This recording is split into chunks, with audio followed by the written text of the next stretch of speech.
Wake up, everybody. Shut up. What were you going to say? I was going to say, do you think you could drink iced coffee with no ice? Go ahead. I think you keep saying it. Go ahead with what? Go ahead and start the show. Go ahead. Go ahead with your life. Wake up, everybody. Today is April 28th. And no, that's stupid. Wake up, everybody. Today is April 28th, and we are Never Free to Play. A podcast where we clink ice in our glasses in between talking about video games.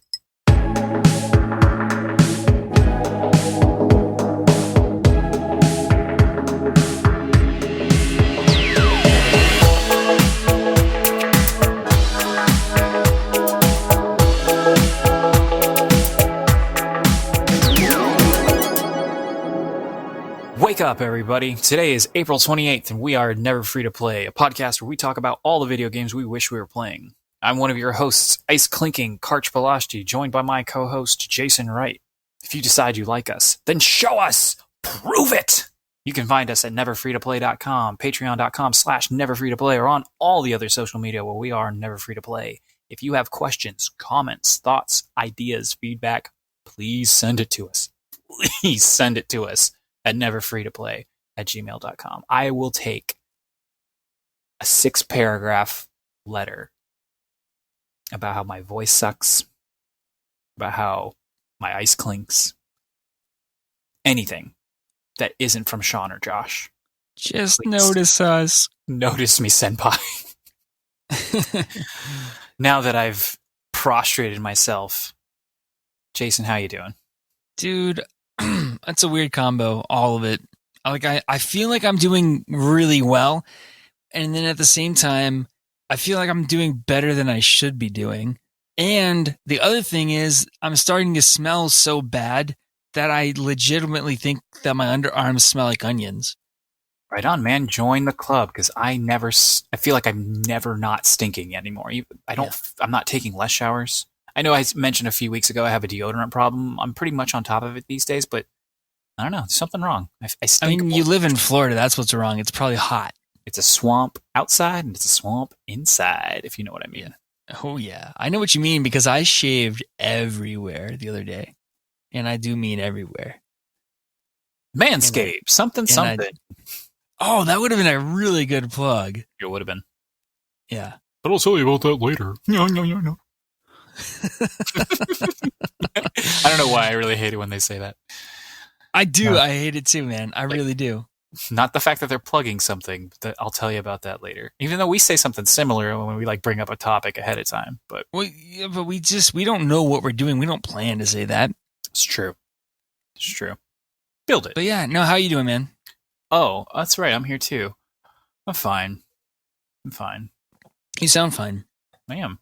You sound great. I got nothing to say about me, about Karch. There's nothing. I'm trying to think here real quick. Yeah, it was a good couple days. It was a really good weekend. Just chill. Chill weekend. Our weekend was chill too. And literally, Sunday and Monday were it's one of those last really kind of cool spring days before summer kicks in. And I can't imagine it's going to happen again because it's almost May. So unless reverse global warming's about to happen. You can't convince me that the strawberry people couldn't have extended strawberry season 1 week, because it sounds like it's not date dependent, it's weather dependent, you know? You don't just get to pick a day and be like, oh, strawberry season's over, everybody. Well, you know? I mean, no one can convince you of anything, period, because you don't listen to people. That's true. But farmers know better than me, I guess. And presumably there were either no strawberries left to pick, or they needed to start planting the next set of crops so that whatever's up next has time. It's a timetable. Yeah. At some point, you have to draw the line in the sand and say strawberry picking is over. Those plants don't stay all day. But you can't have consensus across all farmers. I would imagine that it's dependent on the farm. You know? You're right, but we only go to the one we didn't have a backup plan. Okay, that's fine. Because they're organic, and that's the reason we go to them. And I don't know if there's another organic strawberry self-pick farm within like a 2-hour radius of us. Okay, that's fair. I'm gonna give you that one. I mean, that makes way more sense to me. Appreciate it. You know what? Just like the whole world just being like, strawberry season is officially over on April 24th every year. It's the big strawberry consortium. They get together and they make these decisions. Well, yeah. I guess everyone's gonna, get direction from somewhere. Fun fact: strawberry is my favorite fruit to grow in Stardew Valley. What's your favorite fruit to grow? What's your favorite fruit to eat? In real life? Yeah, in real life. Ooh. I don't know. Huh. I'm looking at my fridge like it's going to tell me an answer. Come on, maybe. What's my favorite? Sorry to put you on the spot like that. Like you haven't had almost 31 years to think of that answer. I'm trying to think. Like I'm trying to think of when the fruit is the best. Which one I like. Forget about it. Nobody cares. This is a fruit cast. A fruit cast. Last week we were the Jim Carrey cast, but that all got edited out. It did, because Jim Carrey is a force to be reckoned with, and we aren't going to mess with that. No, I mean, we said all good things. I mean, you said you didn't love Ace Ventura 2, but that's fine. So a little bit of housekeeping. Please remember to like, subscribe, and review on all the things. So follow us on Twitter, like our videos, subscribe to our YouTube channel. Yep, like them on YouTube. You like them on YouTube. Leave the reviews where you can. Comment on stuff where you can. If you don't have a Twitter account, make one. If you don't like YouTube, don't care. Smash the bell, as those kids say. Subscribe. Till it looks like the Liberty Bell. Greg is telling us that it helps with the algorithm. So the more, interaction and engagement on social media that we can get, the better. So go do that. And the less I have to hear about the algorithm, the better. So once it's improving, maybe they'll stop talking about it. I don't believe in the algorithm, but I'm going to keep doing what he says. Sounds good. Yeah. Jason, give us some corrections. Okay, Greg. Start correction music now.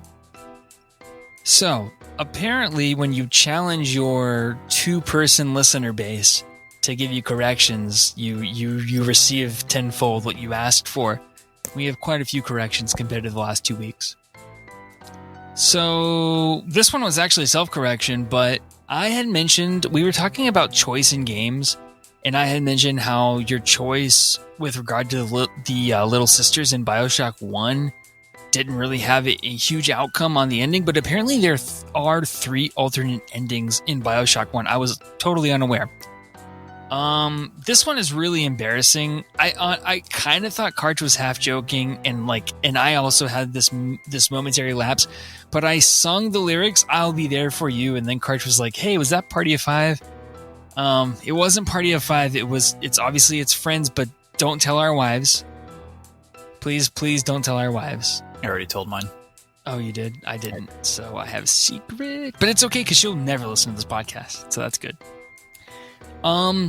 The next correction is that apparently I accidentally called Navi Siri when I was talking about the fairy in Ocarina of Time, and what I learned about myself is apparently that is what I call all high-pitched voices that talk to me when I don't want them to. Next correction was from our good viewer or listener friend Sean. Apparently GoldenEye 007 was the game that I said I wanted remade. It was remade on the Wii in 2010, and I think that same exact version of the game was actually remastered on Xbox 360 and PS3 1 year later, so it got a re-release on PS3 and Xbox 360. And then interestingly, what I found when I was looking into this one is that there is a fan remake of the multiplayer mode for 007, and it's free, and it's made in Valve's Source engine, and it's called GoldenEye Source. So I really want to check that out. Maybe we can get all 4 listeners of this show. Well, actually, I guess it's 2 listeners and 2 creators. Maybe we can get all 4 of us together and do some GoldenEye Source. Yeah. And then the last correction was also from Sean, and that was a correction about our bird facts. He didn't like our bird facts. Karch said that Robin males look more ornate than their female counterparts. Sean corrected him and said that it's actually cardinal males that look better than their female counterparts. And I'm not sure why Sean is so attracted to birds, but I am going to go ahead and recommend that he goes and plays Hatoful Boyfriend. In corrections music. All right, first of all, lots of birds can do this thing. Second of all, robins do look different from male to female, and the males look prettier. Sean, stop talking about birds. Why are we talking about birds? Get out of here with your petty bird corrections. I don't understand. Caw-caw, caw-caw. I need to play Bird Simulator this week. Play Goat Simulator. Luke is going to love that bird call. I just need to do this for like... That's his favorite part. That was my chicken. I make Luke listen to this podcast when we swing, because he makes me push him on the swing, so I make him listen to this podcast. And last week he told me specifically to text Uncle Karch and let him know that the goat sound was his favorite part of the podcast. Tit for tat, baby. Mm-hmm. Okay. You know what's my least favorite part of the podcast? What's that? Bad news. And I got some. Lay it on me. Sony, on their PlayStation blog, by Herman Holst himself, head of Sony Worldwide Studios, came down with this big hammer of disappointing news. Last of Us 2 and Ghost of Tsushima release date updates. Last of Us 2, June 19th. Boo. Ghost of Tsushima, July 17th. Double boo. I'm exasperated. Me too. I mean, technically this is great news because, 3 weeks ago, The Last of Us 2 was indefinitely canceled, you know? I mean, you knew it wasn't going to be, 6 months from now, but you didn't know when. And then they turn around and it's really only a month out from their their most recent release date, right? Right. I mean, I think it was May 26th, May 29th, maybe. It was late May, right there in the Memorial Day time frame that was the original release date. And now this, which is interesting because last week we talked about the rumor that The Last of Us 2 was going to supplant Ghost of Tsushima and make it be bumped out into Q3. So it didn't get bumped out into Q3, but it got bumped out a month, essentially. Yeah, and it's I don't know. It made sense when they were going to push The Last of Us further out and then let Ghosts just kind of do its thing in June, or, in this case, July. I don't think Ghosts got pushed because it wasn't ready. I think it got pushed because they wanted to put Last of Us here, and I think it's weird. It's less than a month. It's 28 days different. What are they doing? I don't know, man. I think Sony PR has just been all over the place the second half of this generation. And I don't understand their release schedule. I don't understand their release of information. I mean, this is something that I learned from Sacred Symbols, but Concrete Genie came out, and on that same day, Sony's Twitter didn't even tweet about Concrete Genie, and instead it released PS5 information. It's just it's like nobody is driving. I mean, really. And I'm familiar with that. I've been in a position where you just kind of look from left to right and you're like, you know there are people who have a job who are supposed to be picking up the slack, and then you're just watching that ball sit there on the field, basically, and you're like, oh, I guess it's up to me. And then you do your best, but it's obviously nothing near where it's supposed to be, because that's not your job. You're trying to fill a hole, but that's not what you're supposed to be doing. That's what it feels like when I watch them handle this stuff. Seriously, what's a 28-day gap give them? Do they really think that gives them breathing room from The Last of Us 2? I mean, I guess you bump it out a month, people get another paycheck, so they're like, oh, I'm going to buy one game in June and one game in July, maybe. But yeah. I mean, you're going to get this. You're going to get The Last of Us 2, and I was definitely going to get Ghosts. So yeah. we had it covered between the two of us, but it's not even can people afford it thing. It's just, I know they don't have anything planned for the rest of the year. They don't have anything planned except for the actual potential release of a console they might push out, depending. And I will throw them a bone in the sense that No one expected 2020 to go like this. And yet, this is still the worst way I think it could have been handled outside of just canceling them. Just make the worst of a bad situation. Yeah. So, and, on top of all that, pretty much everything of importance regarding The Last of Us 2's like story beats were leaked in video form. So they're in video form? See, I didn't know that part because I purposely tried to avoid those leaks. Yeah, you be careful. Like, I've been spoiled. I don't care, so I wasn't on high alert, but I was on Twitter and I jumped into one of those random threads you hear people talk about, when they get spoiled for stuff, like when Star Wars and Avengers and stuff came out, and it was just right there. Someone who just wanted to watch the world burn. Well, it seems like it was a disgruntled employee potentially, or something like that. Is kind of what, because it was like dev build stuff. Like, there's no way it wasn't internal. It had to. Like, the level of the quantity and the specificness and the fidelity of the spoilers. Like, from what I've gathered, I haven't directly watched them because I was going to try to keep myself, spoiler free, even though I probably wasn't going to play the game. But then it just happened anyway. So, yeah, like you said, it was definitely internal. It had to have been. So that's a bummer. That is a bummer. I mean, I'll be honest with you. I get pretty mad at my work sometimes, but I just feel like if I was put in that same situation, I cannot see myself, because that's not really hurting the company as much as it's hurting your coworkers, in my opinion. Yeah, there's nothing there. It's not even a cathartic experience. I bet they don't even feel better about it. I bet, and like you said, it doesn't hurt Sony in a tangible way. It only It doesn't hurt Naughty Dog in a tangible way either. I mean, they're going to sell just as many copies of this game as they were before. It does nothing but deflate the hard work and crunch that your coworkers put into this game. Yeah, and we'll talk about crunch a little bit later, fittingly enough. But if that was the reason it was done, all protest is effective to some degree. Like, and if this is the hill they wanted to die on, okay. I'm not defending Sony's right to not have their stuff leaked, even though I wouldn't have done it, and I don't approve of it, and it's ruining everybody's, it's harshing everybody's buzz, but it's mean-spirited, and it's mean-spirited in a way, like, if you want to protest, then protest, strap a sandwich board to your chest and videotape yourself in front of Naughty Dog, wherever they're headquartered, and, like, assuming, I don't even know if that's why they did it, but, like, if that was the motivation, then do something that makes sense, not this.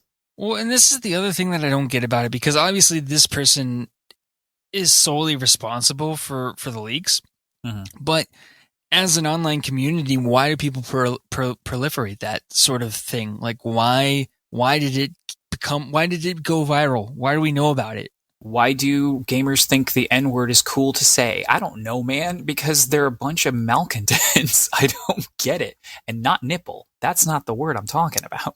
The other. We're not allowed to say that word. Nifple. Niflheim. You don't know, but all of this is bad, Karch, but you know what's really bad about this whole situation? What? I don't see a release date out there for Iron Man VR. Oh, no. Big right? Conspiracy right there. It's a huge conspiracy. I think they delayed The Last of Us 2 with Iron Man VR just to hide the production problems that were coming along with Iron Man VR. That makes a lot of sense, Jason. Yeah. We're going to have to dig in deep, Jason Schreier style. Mm-hmm. Can't wait till he comes back and figures out why Iron Man VR is not coming anytime soon. Be on Bloomberg, friend of the show. Friend of the show, Jason Schreier.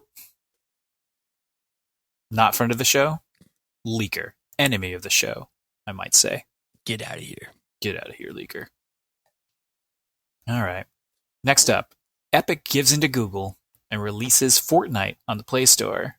Brought to us by Nick Stat at The Verge. So if you didn't know, Fortnite is a really popular game made by Epic Game Studios. What? Yeah, really cool game. And a little while back, they put it on phones, and that was crazy. Like, when they put that on phones, I was like, whoa, I didn't know we could do that. And then they just did it, and it works, and people were like, more ways to play, and the game became even more popular because everybody has a phone. Oh, yeah. That blew my mind. Especially the cross-platform multiplayer part of that really novel and pushed gaming where it needs to go. So I mad respect for that. And then in a really like, you know, bold move, Epic took, and this is back, sometime 2019 or maybe late 2018, Epic took Fortnite off the Play Store and they made you download it from like their own site and install it manually, which is a thing that most people do not do on their phones. And that's how much Epic didn't want to give Google their cut on the Play Store. But it seems like they've finally relented and they're putting it back because probably just wasn't worth the squeeze. Because what happens if you ever tried to install a quote unquote like unregistered app that didn't come directly from the Play Store or the Apple Store. I don't know if you can do that on iPhones, but you can definitely do it on Android. And it looks scary, and it might make it look like you're installing like malware or something when it's really just like, we don't recognize this app. It didn't come from our very secure site on the store. Do this at your own risk. And that's probably just not an image that Epic wants. But it was a really interesting experiment that I thought it was cool. A lot of people were like, oh, the Epic, those money hungry people. Because, Google's not money hungry. No, not Google. They just give their money away. Poor Google. Poor Google. But they're going to get their money back. They're going to get all that sweet microtransaction, whatever, because, Fortnite's free to play. So it's all coming from like battle passes and stuff like that. Yeah, no, that's one thing I don't get about this story. Like, okay, so Epic removes their game from Google Play Store. Does that mean if you installed it on your Android phone via Google Play Store, then you have to give Google Play a portion of the microtransactions in the game? Yeah, that's how it works. Okay. Well, the weird thing is why didn't they remove it from the App Store on iPhones? Did they not? Oh, if they didn't, it's probably because Apple doesn't let you natively install. They don't. Right. You'd have to jailbreak your iPhone, which you don't have to do with Androids. That is a function that they let you do. It's super interesting. There's been a lot of weird stuff about this. Steam had this whole remote play native app that they released on the Apple Store, and then they made Apple was going to make them give them a cut, and then they had this web workaround, and so then they ended up taking the app off the store. It was like a whole thing of going back and forth. It just feels like this kind of thing of the battle of who gets the cut. It is because it sucks for the customer. It ultimately ends up just being their problem. Exactly, and it's this stupid little it's like what happened with Spotify and Apple a few a year ago or 6 months ago, when they were like they get on their high horse and I can't believe these people like right here in the article it says in December Epic tried to get an exemption to the 30% cut, calling the fee quote unquote illegal for platforms with more than 50% market share. Except Epic then went and made their own store, and I have no problem with this store, but then they made their own store and they insist on a cut as well. It's their whole thing was like that. No, it's 12% though. It's not 30%. I don't care, dude. It doesn't matter when you're taking money on something that the money generated by transactions generated within the game. You didn't do anything for that.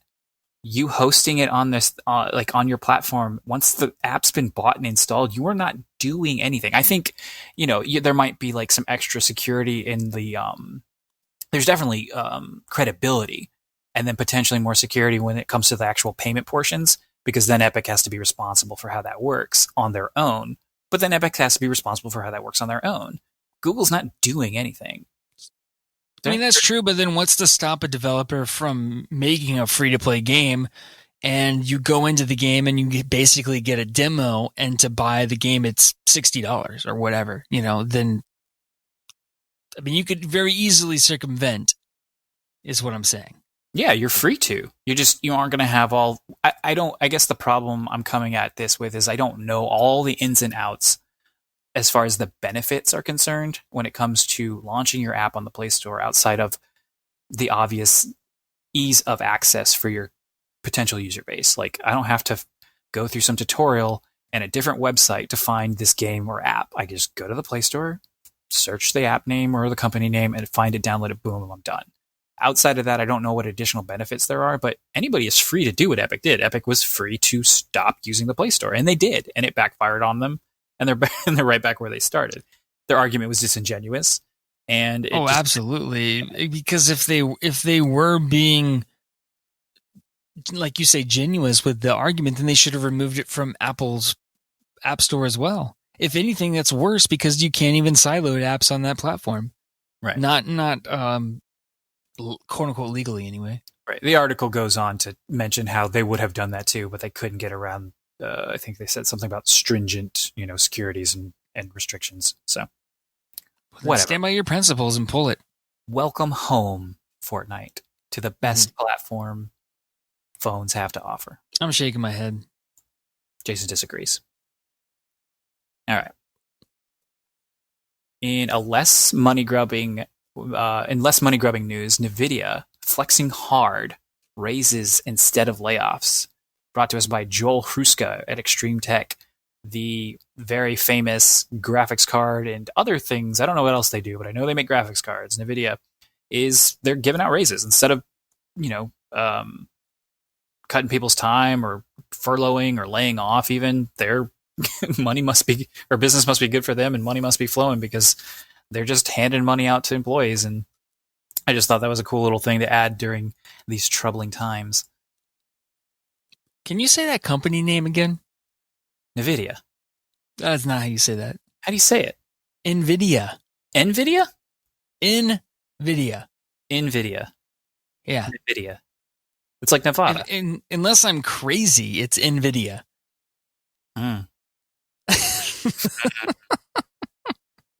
They're not usually in the news in a meaningful way, so I don't hear people talking about them.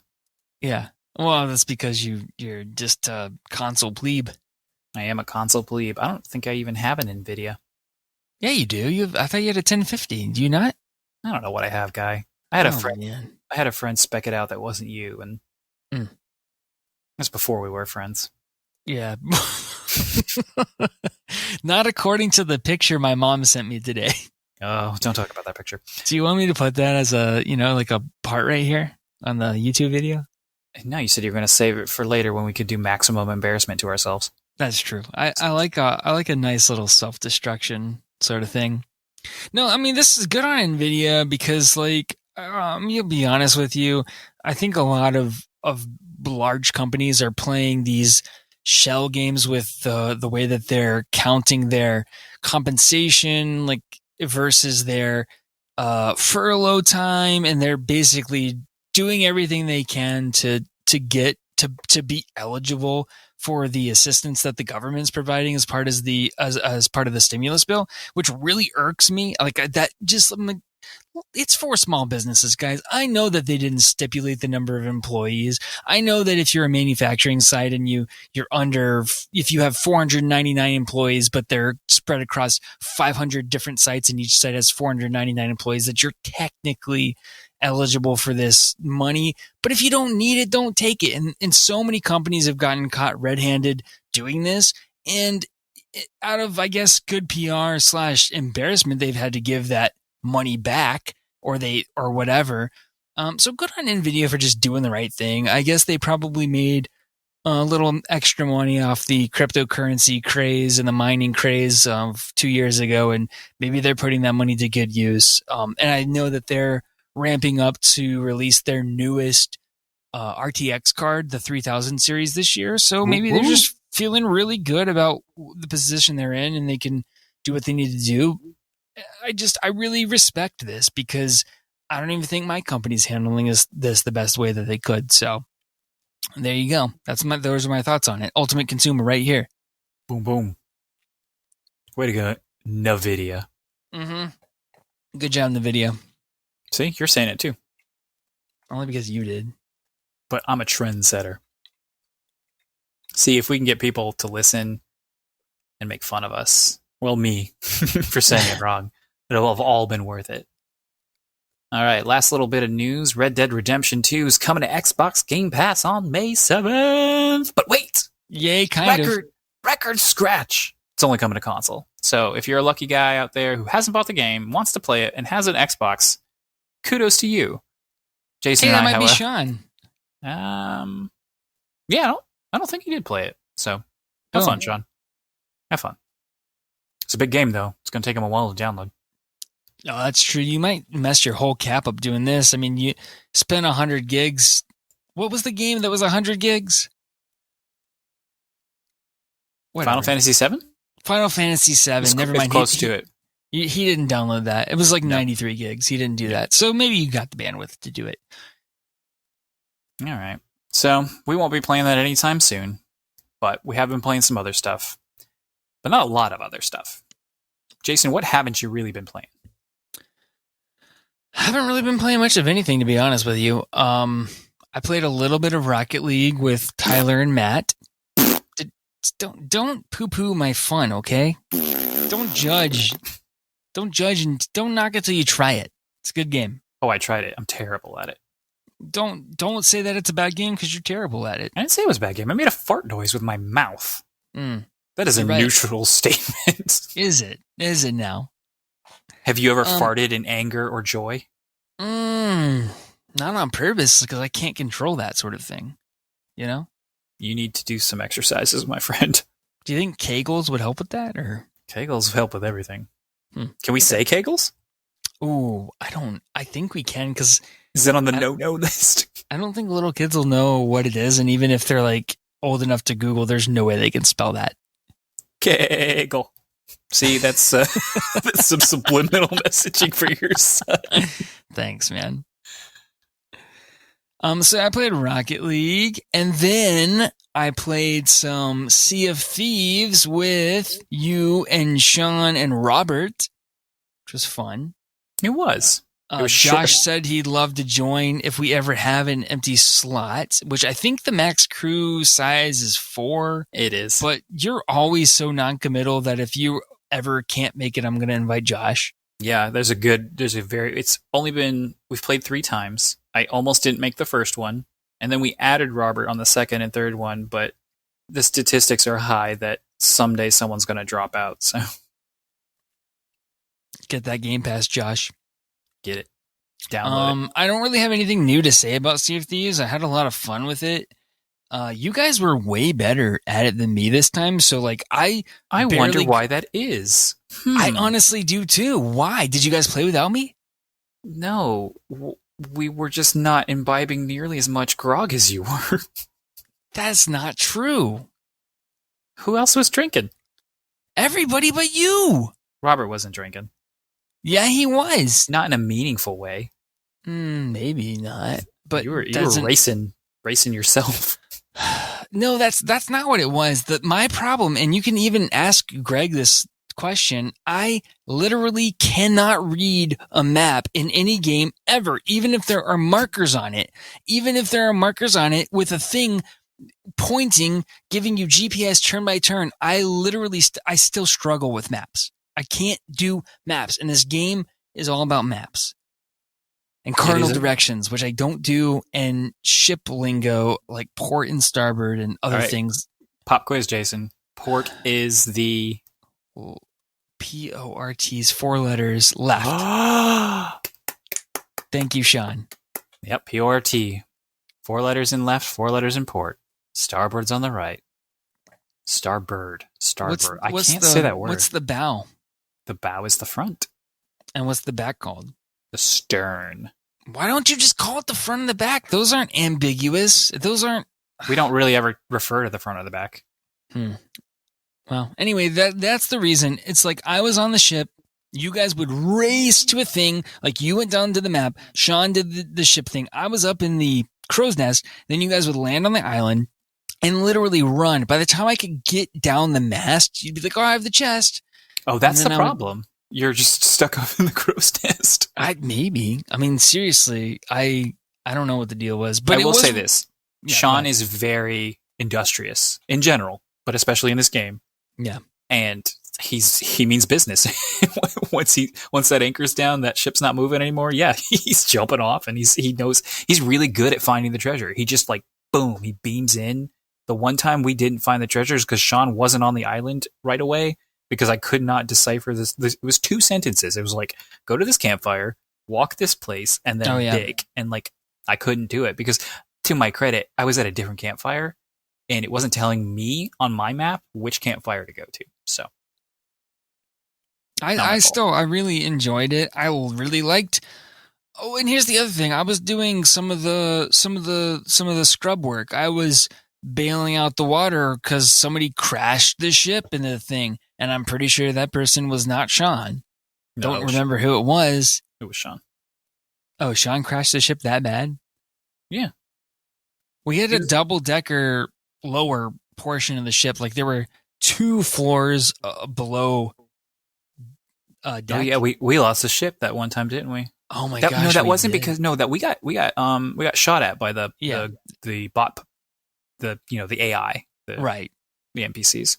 Yeah, that was just so intense. That thing ran us down. Robert did his best, but yeah, they wanted us dead. And he loaded all the cannons, and we were trying our best, and we were running away, and we were trying to get away. It was really hard. It was. Anyway, so I did that. What did you play this week, Karch? I really didn't play much. This was a busy week in non-gaming world, so I didn't have a lot of free time, and of course the free time I had, I spent too much of it playing Magic. So I need to stop playing Magic so much. Please do. And then I'm gonna buckle down and finish. I played a little bit of Final Fantasy VII, and I got through this big. I had a real sour moment because way too often in this game, there's nowhere to go. It's not an exploration game. There's a lot of just walk down a path and get to a cutscene thing.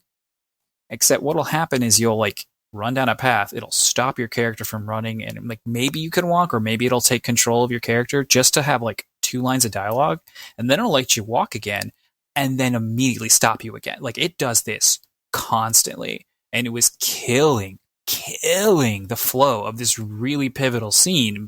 It was a long section, but the whole thing was very hectic, and they just it didn't work, and I didn't care for it. And we're gonna have a spoiler cast about this when I'm finished, but that'll be an interesting one-sided spoiler cast because I might just rant at nobody for. That's fine. I'll have some questions prepared. It'll be fun. Okay, cool.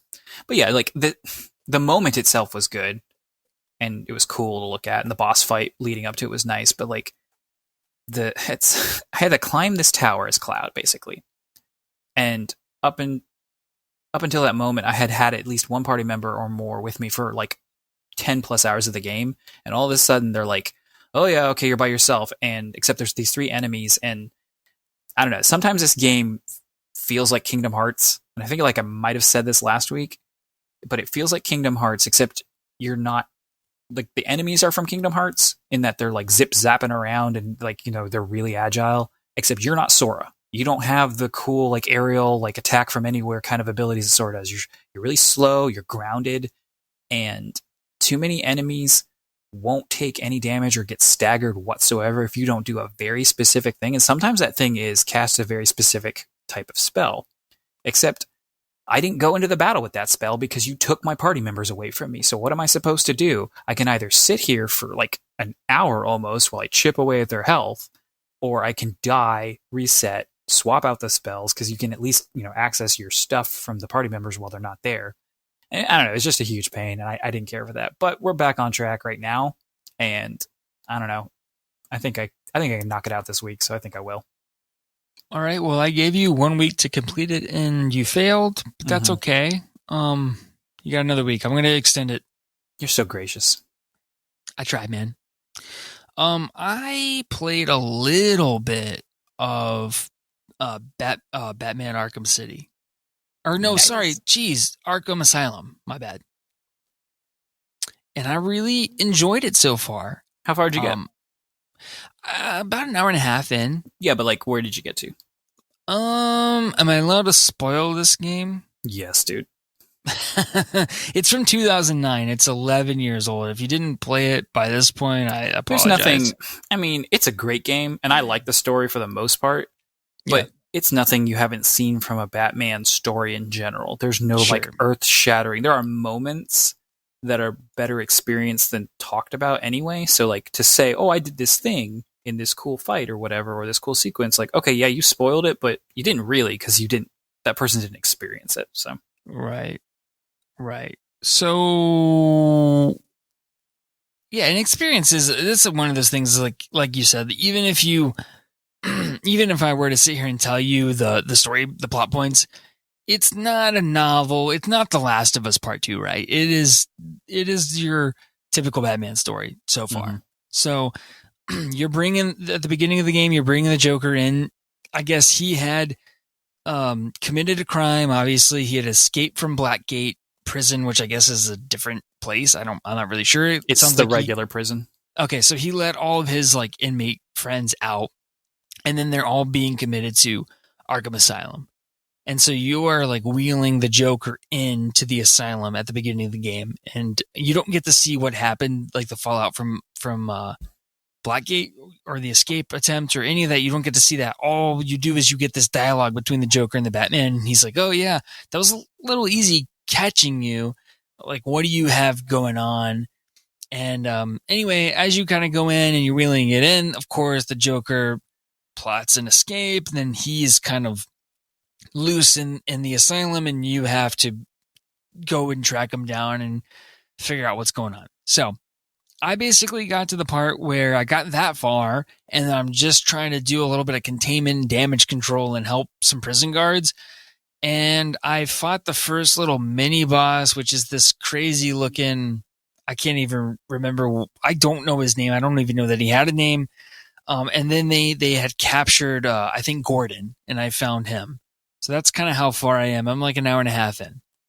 Cool. How did you like because it's one of my favorite parts of the entire game is right off the bat. And this was also at a time where this is one of my first times playing on my own, like as a game that I owned on a 360 in that like generation. So the whole game just kind of wowed me on top of being like a really good Batman game.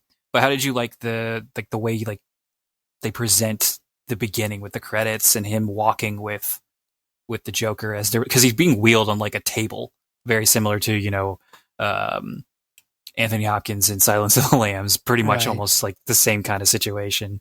How did you like that? The kind of the atmosphere and the tone of it, I think it set the tone for the rest of the game. Mm-hmm. Obviously, I'm only an hour and a half in, but I really enjoyed it. I mean, I'm a huge Batman fan. I'm probably like I feel like I'm a bigger fan than I am a good fan, if that makes sense. Like I don't know all the like the lore, and like I don't read the comics, and I don't know everything about Batman, but I love the character of Batman. So like call me a fake fan if you want to, but I love Batman. And I loved the tone of it. I love the anime. I mean, I think even 11 years later, I think that the art holds up. I mean, it's not going to be as good as even like say Final Fantasy VII, but or like Resident Evil 2 remake. It's a 2009 game, but it looks pretty darn good for being that old. Mm-hmm. I had the Game of the Year edition on Epic Game Store. I would highly recommend, if you do go back and play this game, to grab it on Epic Game Store, which I know is a little like contentious with the PC gaming community, because everybody's like, no, Steam's so much better at everything, blah, blah, blah, blah, blah. Epic Game Store sucks. Here's the thing. I actually own this game on Steam and the Epic Game Store. I tried to launch it in Steam first, and I got an error. I've been down this road before. I tried to play this game when I first bought my PC, and I had issues because you actually have to go and manually place the exact right version of DirectX into a certain folder that's in like the game folder of Arkham Asylum. And then once you prompt, it will trigger to install that version of DirectX, and then you can play the game. And even then I had issues with runnability. I had issues with it randomly crashing. I had issues getting the controller to work. When I ran it on Epic Game Store, it automatically prompted to install the correct version of DirectX, and everything has worked perfectly. So if you're going to go back and play this game, I highly recommend grabbing it on Epic Game Store. And what's better yet is a few months ago it was actually free on there as one of their giveaways. So all the better.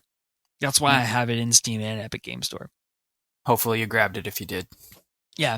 A couple more little things about this. I don't want to talk about it too much because I'm not even that far in. Some gripes. You have to wait for cutscenes a lot in order to progress in the story. So, like, I'll be talking to Oracle on my little headset, and she's talking to me, and I have to walk really slow, or I have to. I got into this one situation where I came into a room and there were enemies talking to each other, and I saw a gargoyle up on the ceiling, but I couldn't grapple to it until after the enemy's conversation. And I'm just like, well, that's annoying. So there's just little things like that. And I think it really dates it more than anything.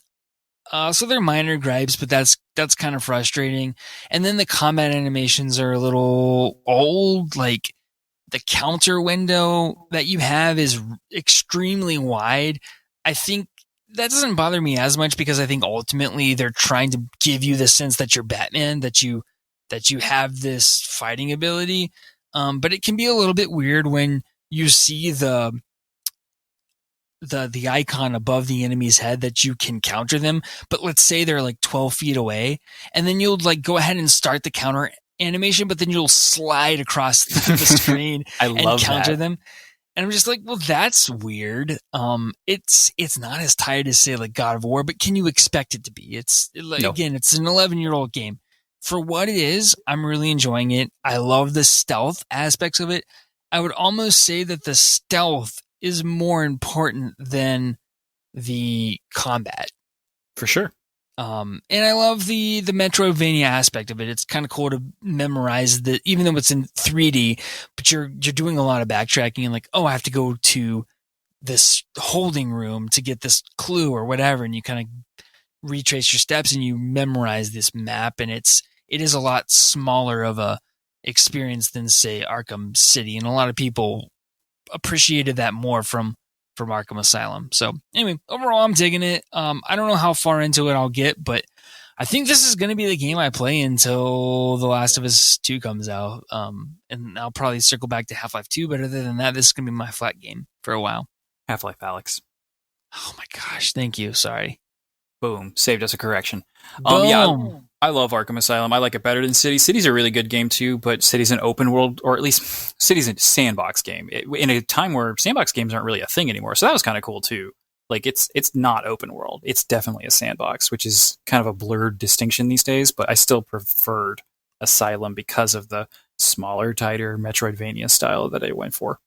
Well, the thing about City that's interesting too is it very much was a sandbox game, but then you would get into these sections where you'd be going across the city and then you go into a building and it was like a very, very miniature version of Asylum. Mm-hmm. Like I said, it was a really good game still. And in a lot of ways it did improve on Arkham Asylum, but just, if you made me pick one, I would probably still pick Asylum. Well, I'll let you guys know when I'm done with this one because I actually did beat City. I beat it, the remastered version of the Wii U, and I really liked the little features that they added on the Wii U because I know not a lot of people owned a Wii U, but like your whole little mini map and like utility belt and like all these little things were down, at your fingertips on that second screen. So the second screen implementation I thought was really cool for Arkham City on the Wii U. Sounds really nice. But yeah, you have to play until the boss fight I mentioned. And then if you still don't like it, then you can quit. No, I do like it. I'm being critical of it because I can be, but I think those are valid and I give it a little bit of leeway being as old as it is, but so far I'm really enjoying it. All right. That's good to hear. What else have you played, Karch? I played not even 3 hours ago a little game called Goat Simulator. Hot takes! Hot takes. Cold takes. These are some cold, frigid takes. Do the goat sound with cold. Cold.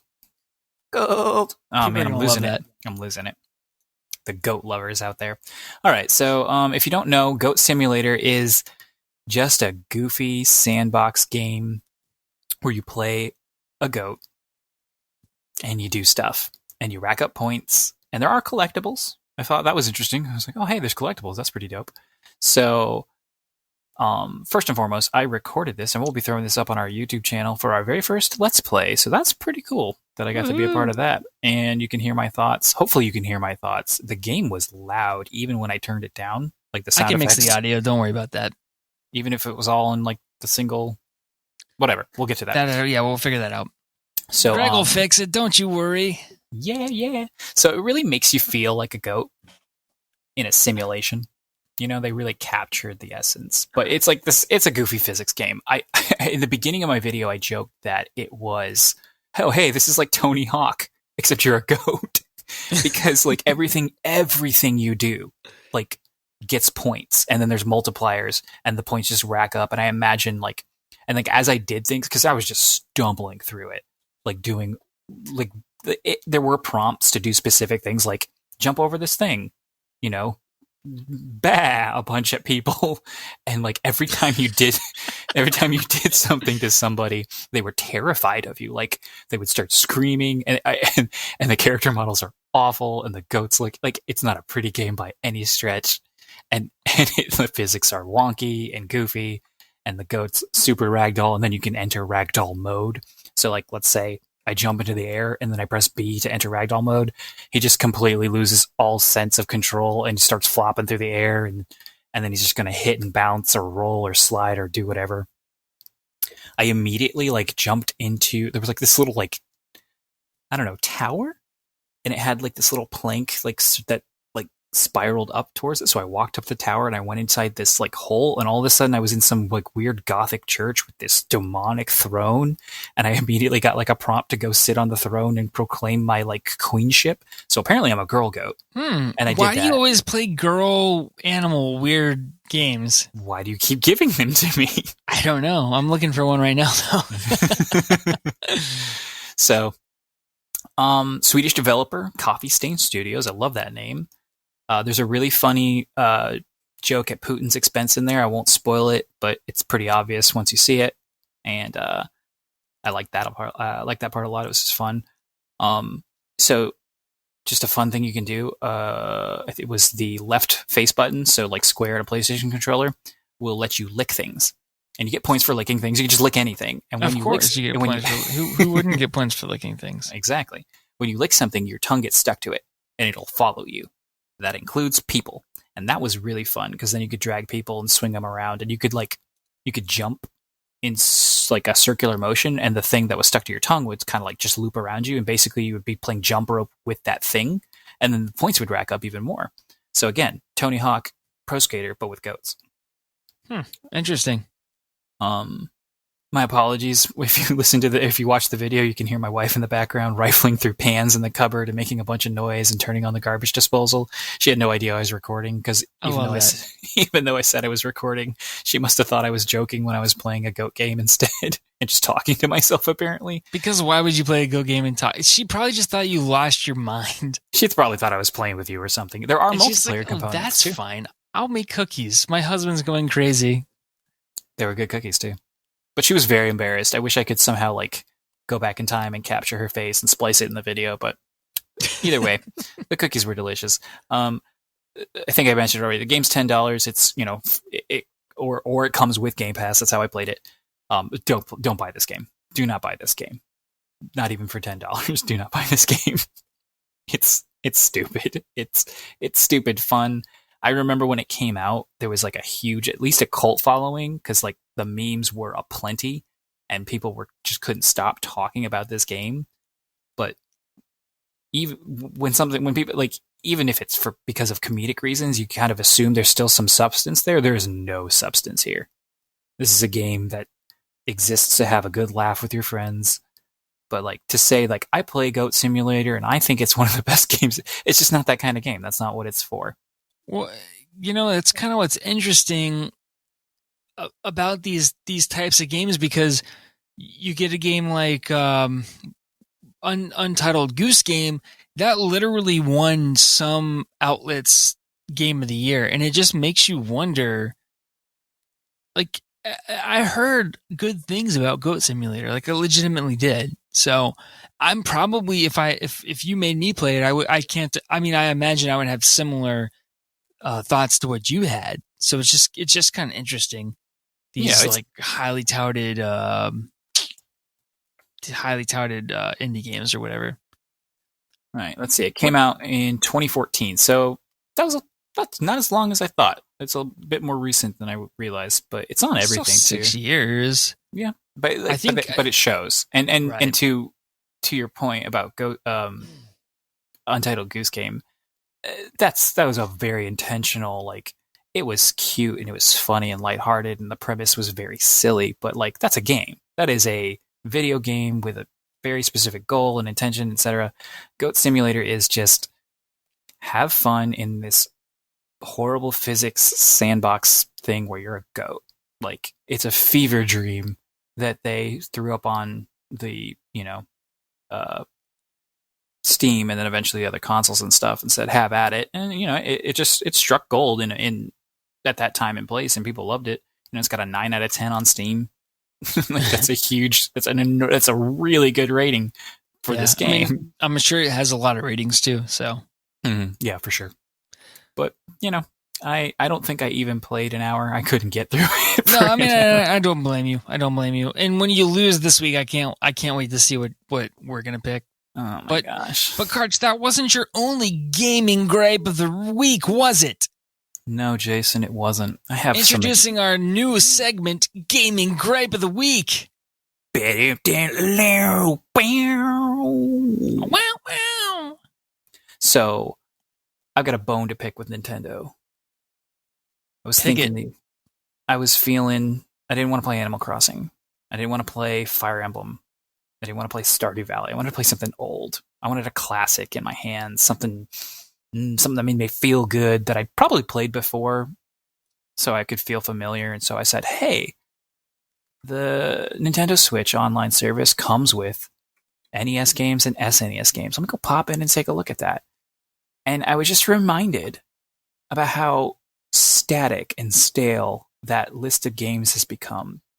Because 2 years ago, in 2018, they launched the NES Classics, which was a year too late. Should have launched with it as soon as possible. They should have shot that out there and be like, look, just give us $5 a month, or not even, because it's like $20 a year or whatever, $35 a year, and we'll give you these NES games. And that list should have been huge, and it should have been growing. And to quote unquote their credit, they released like 2 games a month for a year.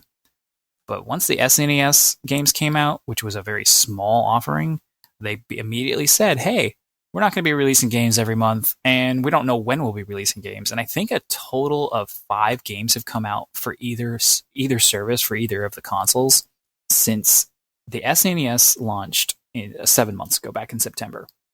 And I'm just wondering, what is this? Was this ever something that was going to be anything more than a one-time, like, please subscribe for the year of 2019 and 2020? Like, what happens when September rolls around again? Do they have anything up their sleeve? Because at this point, like, so they've had the Wii U, and now the Switch. And of the 3, this is the absolute worst offering they've had for, like, virtual console classic titles. The Wii was great. The Wii U was even better, but unfortunately nobody wanted that console, so most people didn't experience how, like, expansive that catalog was. The problem being is if you bought it on the Wii, you had to buy it again on the Wii U, which was stupid and everybody hated. Now they have a unified system, except none of the games that you want are there. Like, I've got Super Mario World, Super Metroid, which I beat, Link to the Past, which I beat, a couple other ones that I'm willing to play, and the rest are just garbage. I'm sorry, but they are. I don't want to play Star Fox or Star Fox 2. Those games are bad. They're not good. They're influential. They are worth your time as, like, a historical piece, but they're not fun. They're hideous, even for the time. Like, especially Star Fox and Star Fox 2. Mario Kart, like, I have a better Mario Kart already. There's no it's just bad. It's bad. It's bad. It's bad. It's bad. Why isn't Super Mario Legend of the Seven Stars not there at least? Like, I know a lot of people will say, oh, well, everybody's releasing their own packages and stuff, but a lot of people aren't. Like, Square, for instance, I don't have any of the Final Fantasies available on this service, and yet Square also hasn't released any of the Final Fantasies on any of the, like, retro 8-bit and 16-bit ones on the Switch as, like, a standalone purchase. So where are they? Like Nintendo needs to be more aggressive to get people to put their games on this service. They need to understand that they can't just use their own IP and the things that they own as far as titles and stuff from like a And legal even if they are, like, bring them out. right. There's no reason to like. I mean, there is a reason to stagger, but this isn't even staggering. There's nothing there. It is a waste of space, and it is a pathetic sham of what could have and should have been.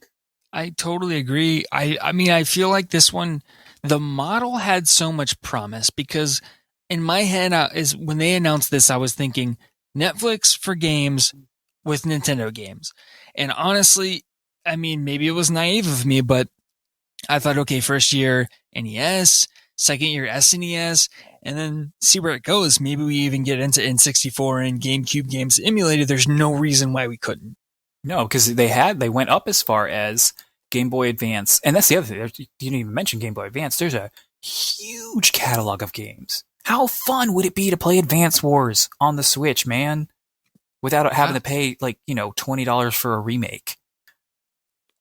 They need to do something about this, but what's interesting is when you look at it and you look at the field, I feel like Nintendo and PlayStation, or Sony by extension, I feel like the value proposition of their services just continues to shrink year after year despite the promise being there, whereas Microsoft is really leveraged what it has to offer. And it's just like, how can you be, even if you eat, it almost feels like ignorance, really, because there's no way you're not looking over the fence and seeing this and seeing that it's working.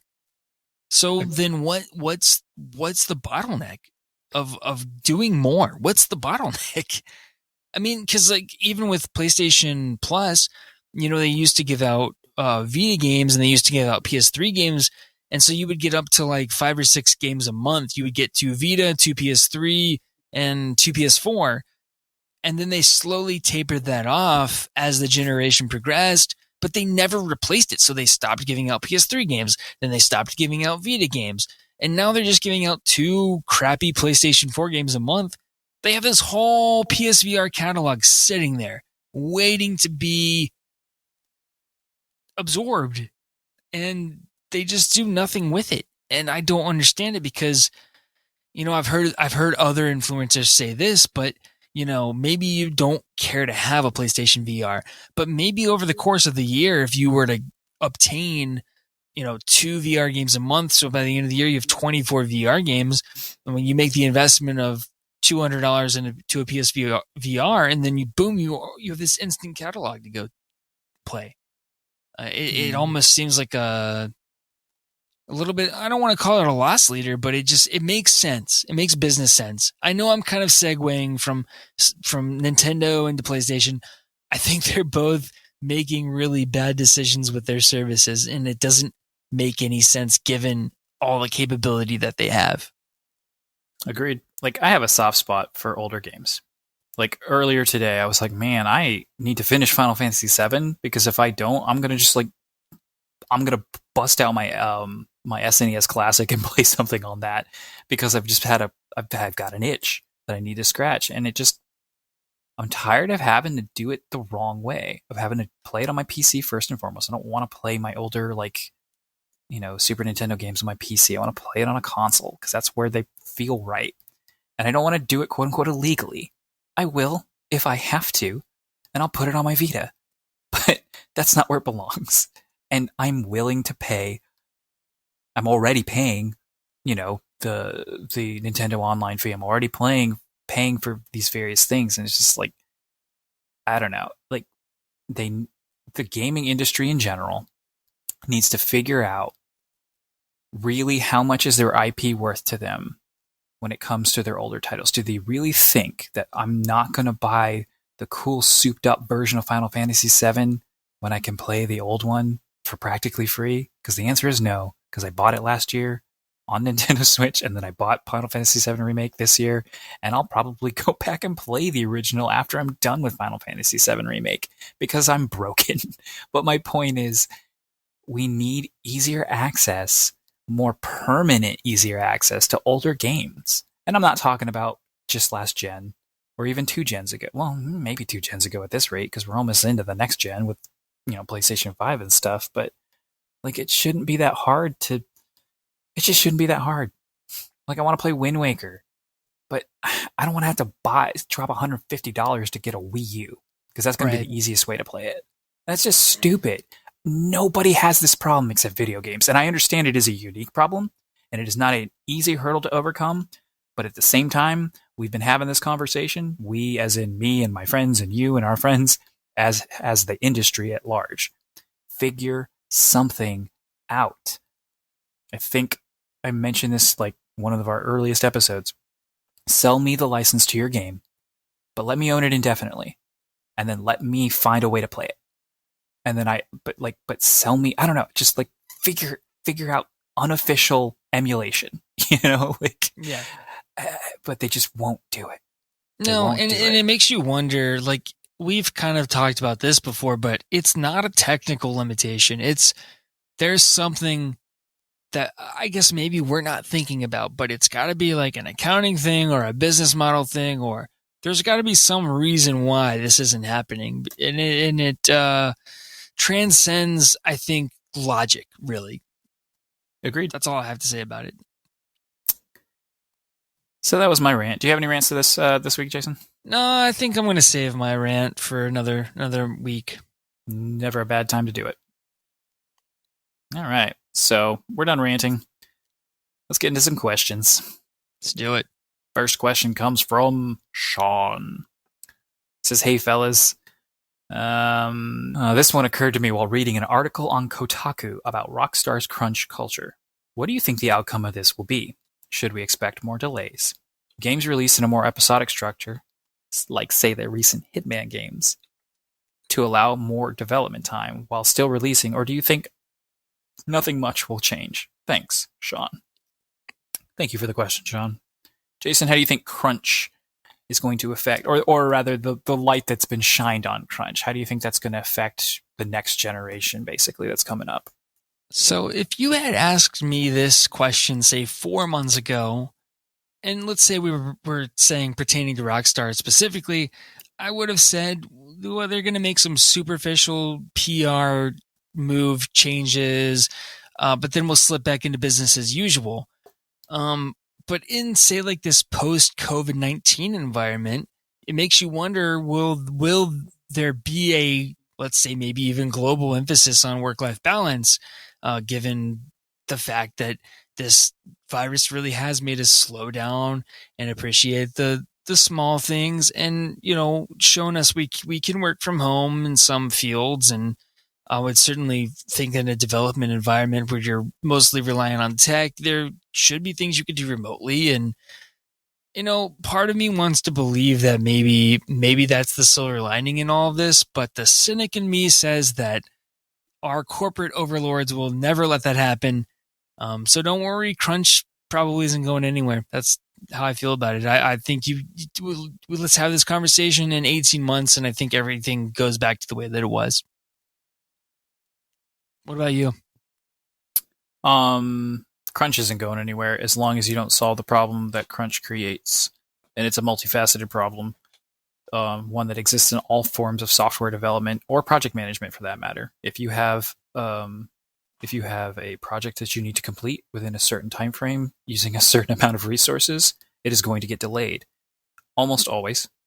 As long as it's bigger than, a very simple project, it's going to get delayed. And there's a lot of reasons for that. Time management, project management, bad estimations because of, an inaccurate set of data to make that estimation on, and sometimes, just unforeseen circumstances. Exhibit A, this entire year so far, is a giant unforeseen circumstance. You got scope creep. These are all reasons for delays. Anthem, the game that nobody liked anyway, wasn't even in its final conceptual form. If you take the article that Schreier wrote for Kotaku early last year, whatever, or mid last year, whenever Anthem was really in the pits, that game wasn't even what it became until 2 years before it came out, which shows that if you had done the planning better and and obviously Anthem was an especially hot mess, but it still came out looking okay. Like, you could play that game for 60 hours and be like, okay, that was good, I'm done, and then never play again, except, the problem was that's not what they billed it as, and that's not why people buy games like Anthem. They want to play them for 200 hours and then over the course of, 2 to 3 years or whatever. But Bunch of crunches, weirdos. they are a bunch of weirdos. I would never do that in any game ever. That's not true. But crunch is just a crutch, and it's the result of bad planning that meets, publisher and stakeholder expectations, and there's no way to do it except to then, quote unquote, do the crunch. Now, I mean, I can't begin. I've never had to do crunch. I never will do crunch if, I might eat my words someday, but like the degree of crunch you read about in these articles, the worst kinds of crunch. I mean, I've worked more hours than I should have. I've worked more than 40 hours in a week because I'm salaried, and it happens sometimes. I've worked after hours. I've stayed up until 2 a.m. on release nights trying to make sure that the build to production gets out on, by the morning with as few bugs as possible. Totally. I've done that. Yeah, I mean, I had an 11-hour conference call for a virtual audit today, and then had to get called back in to do my regular job at 7 p.m. and it just happens. Yep. But I kind of got derailed. What was I trying to talk about? No, it's not your fault. I just, my thought. You were just saying crunch is a crutch. We've all done it to an extent, but it is at the same time wholly unnecessary. You just have to find out, where are you willing to cut, and for what reason, and what kind of crunch you're doing. What's the culture around the crunch? Again, crunch, this word is losing all meaning, but like, every project will have it. You're gonna be scrambling at the finish line to just, get that last little thing done. And if you're putting in a few more hours a week, and as long as you're getting paid and you're not losing your mental faculties, there's nothing wrong with it. But, and on the flip side, the American workforce as a collective unit, which is just never going to happen, unfortunately, needs to grow back. Not the American workforce, but, workforces in general. But we are American, so I'm going to say American. In general, needs to grow a backbone and unionize as much as humanly possible. But that's not really within the scope of Sean's question. Sure. So, but that's how you solve crunch. Broader you make a union, and then they can't tell you to crunch because it's against the contract. Well, there you go. Well, I mean, how much of this is just the mismanagement of expectation? Because we've kind of seen this with The Last of Us Part 2.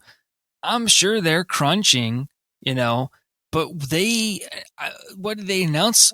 They announced a release date last fall, and then they announced a delay, and then we got to that part. I mean, I know it's a little bit of an unforeseen circumstance, but it's just like delay after delay after delay versus, and there have been other games that have been that same situation, like Sans Pandemic, where you get delay after delay after delay. And that's just like, in my opinion, that's mismanaging customer expectation, us being the customers as consumers.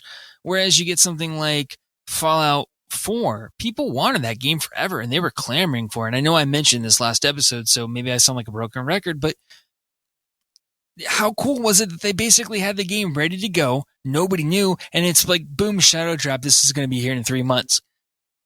Part of me wonders how much crunch was involved in that project, considering how long people wanted it. But we just don't know. We'll never know. No, because it wasn't a hot button issue back then. Yeah. I was going to say one more thing. What was it?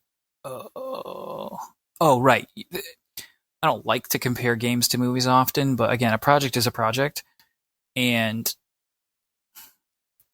these little things that seem to hold a game up at the last minute, like, figure your stuff out, gaming.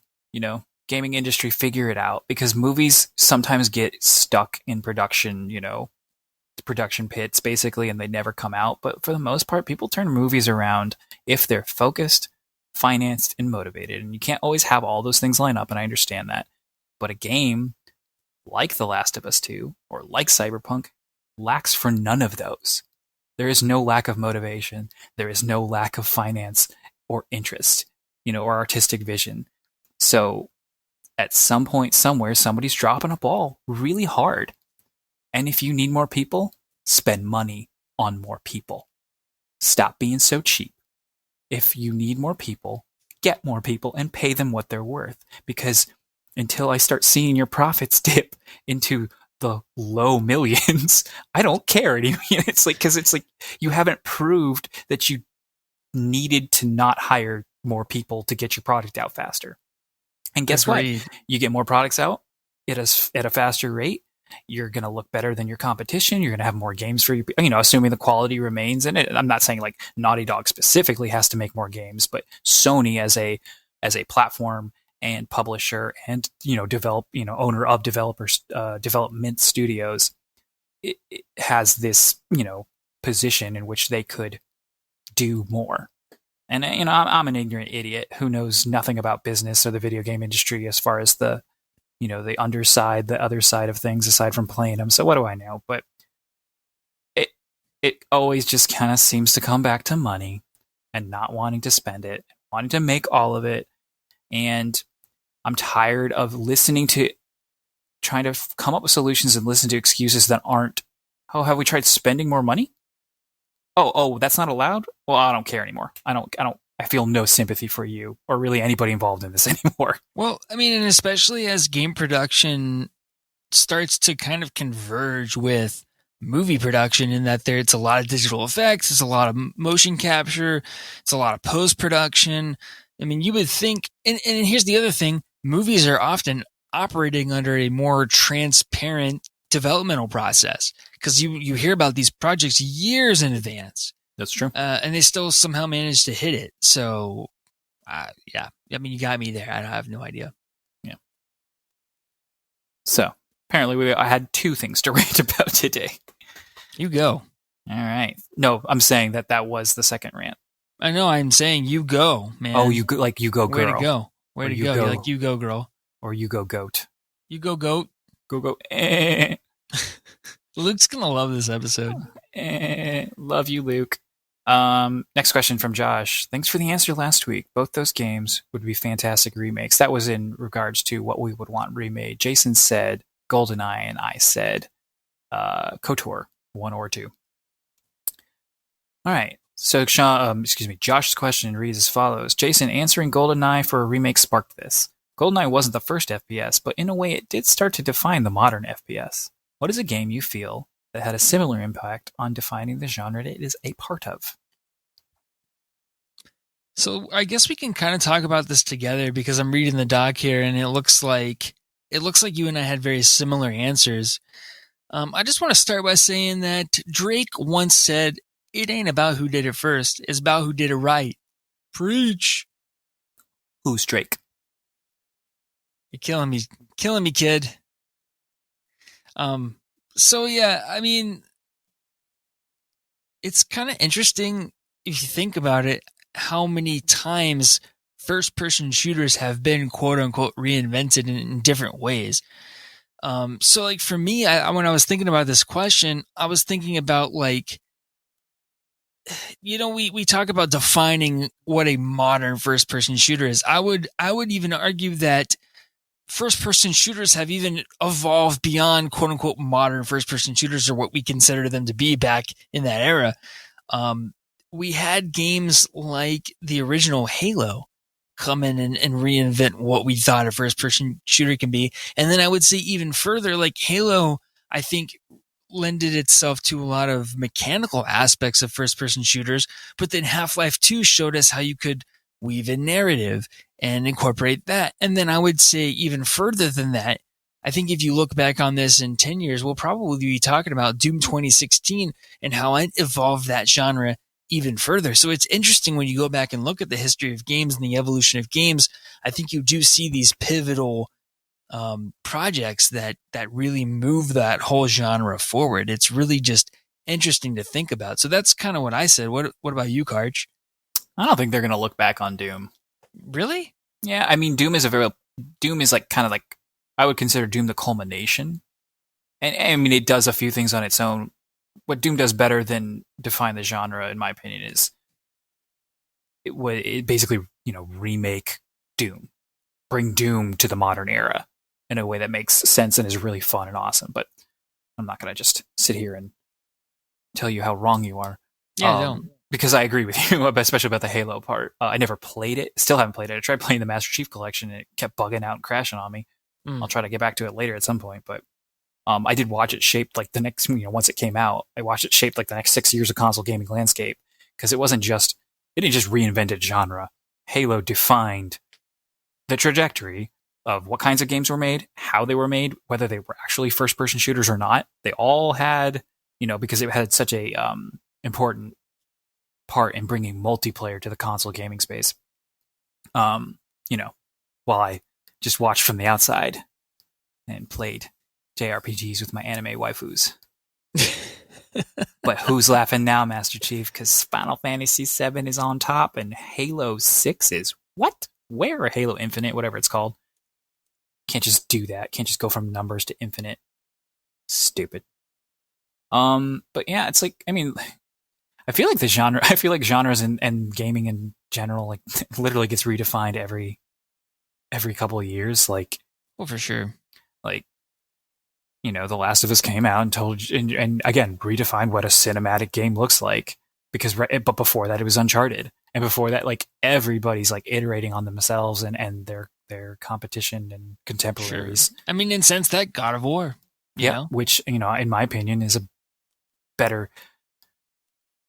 I haven't finished The Last of Us. I've played a few hours of it, and it's fun. It's fine. It's too cinematic. And I'm coming from a guy who likes a cinematic game, but God of War showed you how a game can be cinematic without stopping the game for the most part. And then when it does stop the game, it takes your breath away because you're like, whoa. And then it kind of slides you right back in without ever feeling like you missed a beat. And like and without, in my opinion, without sacrificing mechanics. So I might get slaughtered for saying that, but like, I don't know. I just feel like God of War sacrificed almost nothing, whereas I do feel like you made some concessions for combat to get the experience that you had in The Last of Us. Agreed. Yep. Because especially in a game like that, it's just so grounded. There's only so many things you can do that haven't been done before. And then if you don't do it perfectly, it becomes noticeable. Yeah, but a lot of people give it a pass because of how good it is overall, and that's fine. There's nothing wrong with that, and I agree with that sentiment. It's great overall, but you can't sit here and tell me the melee combat is anywhere close to God of War level. I could sit here and tell you that the narrative in God of War is close to The Last of Us. You know what I mean? Right. No, for sure. Let's see. Can I think of anything else off the top of my head? I feel like I had one while you were talking. I forgot about it because then I made my bad anime joke. No, it's not your fault. It's your bad anime joke's fault. I just can't keep facts and thoughts in my brain anymore. They just fall out onto the table. You gotta write them on the dock. I don't want to start typing in the middle of the podcast. All right, let's see. Final Fantasy 1 redefined how turn-based RPGs played, because turn-based RPGs have been a thing since, like, PC gaming's been a thing. Whenever all those Commodores and other things with Wizards and Ultima and all that people like Jared Petty love to play and talk about that I've never even once began to investigate. But Final Fantasy 1 comes out. It's like, what? What is this? It's amazing. And then Square proceeded to spend the next 15 years outdoing themselves in every game that they came out with. So like I said, it goes back to what I was saying before, gaming is amazingly unique in this situation where since it started, a couple years sometimes 6 months doesn't go by before someone reinvents how a genre is played and thought about. And then that very next game is leapfrogging over that one and making it, that much better too. It's fun. It's a fun hobby. Yeah, it is. Video games are cool. Am I allowed to say that? Video games are cool? Why not? Some other people say that. Yeah, everybody says that. They didn't coin that. Video games are cool. Trademark. Patent pending. Yeah, with the goat sound. Well, otherwise it wouldn't be unique, so it has to have the goat sound. I'm going to draw a goat later. You should draw a goat and then post that as fan art to the Goat Simulator subreddit and then plug our podcast. I will. I just gave away our strategy. That's fine. If they listen to it, they've earned the right to call us out on it. Yeah, that's true. But they won't want to, because by the time they get here, they'll love us. Yeah. And if they don't love us, they're the worst. Or are they? I don't care anymore. I'm gonna lose anyway. But it's your turn to pick. So for anyone who hasn't listened before, we play a game called Greg is the Worst. My brother works a weird, crazy work schedule. We never know if he's going to answer the phone or not. The first week, Karch guessed that Greg would answer the phone and he didn't. So he had to play Hatterful Boyfriend. The second week, I guessed that Greg would answer the phone and he did. So I won and Karch had to play Goat Simulator. This is now week 3 and it's Karch's turn to pick. Is Greg going to answer the phone? No. All right. You don't think he's going to answer the phone? He's not going to answer the phone. Let's find out. Let's just call it off. Nope. I'm legitimately nervous right now. Like my stomach feels funny. This is not a good sign that he didn't already answer. He answered quick last week. He always answers quick if he's going to answer.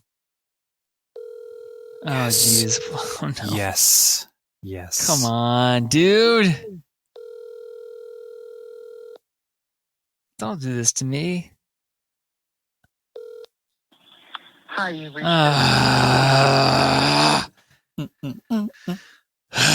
What do I have to play? No. I'm looking right now. I'm trying to find something on Xbox real quick. I got my You don't have to. You can do the thing you told me you were going to do. I probably will. Okay. Give me a sec, though. You go ahead and vamp while I look through these. Vamp? Yeah, it's like, fill time. Vamp. Oh. That makes perfect sense. Well, everybody, it was a good run. I won 2 weeks in a row. It felt good. Now it feels bad. Now it feels really bad. And I'm a little afraid of what Karch is going to make me play because he likes dumb games. And I don't like JRPGs and I don't like crappy indie games. I like good indie games. But yeah, we'll see what happens here. I guess Karch was just so used to losing that he just didn't even come prepared. I had 3 games. I was going to make Karch pick a number 1 through 3. And depending on what he picked, that was going to be the game that he played. That would have been fun. How prepared I was, but Karch doesn't do his homework. So you're right though. I was just kind of I resigned to the fact that I was going to have to play another terrible game, and I did not do my. Like I said, I've got one, and because hold on, I'm almost at the end of the list.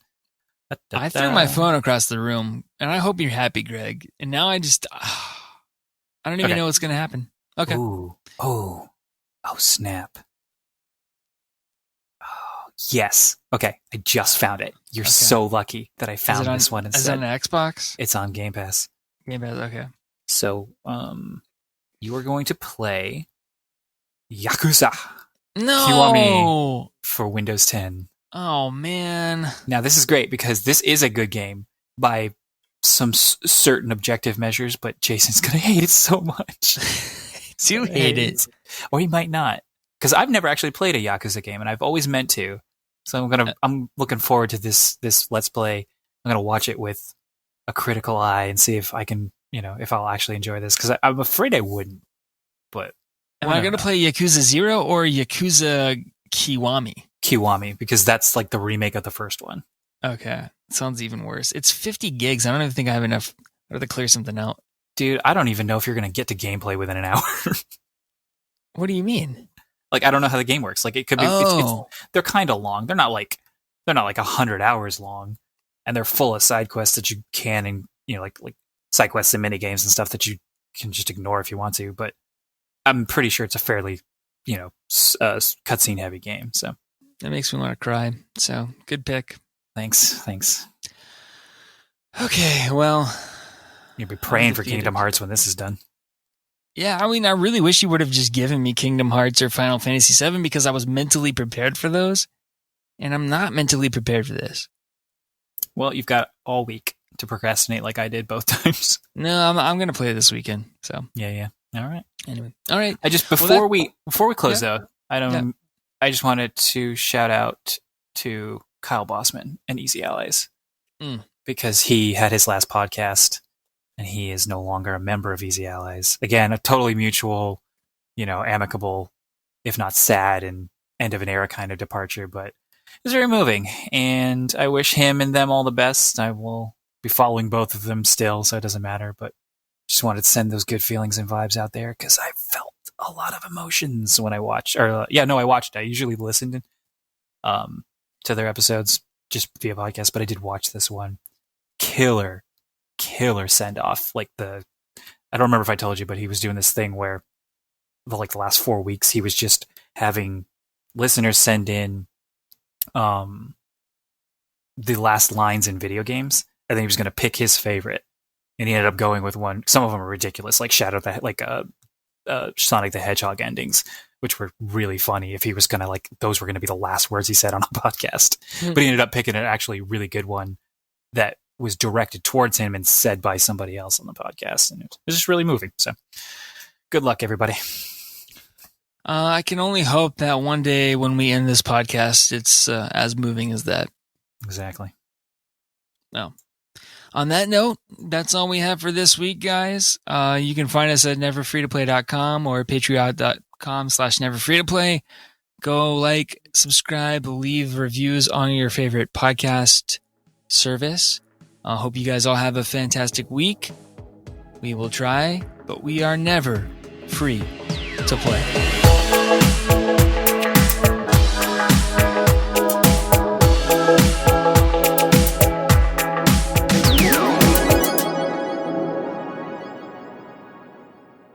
Sweet. Yeah, that came in right as the same amount of time as our episodes always do. Yep. The rant helped pad it. Because there wasn't much to talk about. The most in-depth game thing was Goat Simulator. And hey, Batman was pretty in-depth, dude. That's true. You're right. It did. It went a little while. Anyway. All right, man. Well, I'm going to hit the stop record button. I think it was a pretty good episode. I think we're getting this thing down. Did you die? Videos by the end of the year. Are you gone? You disappeared. Jason? I really hope you didn't close it. What happened, buddy? Because then it might not You're upload. all muted. I'm going to pause. I'm going to stop.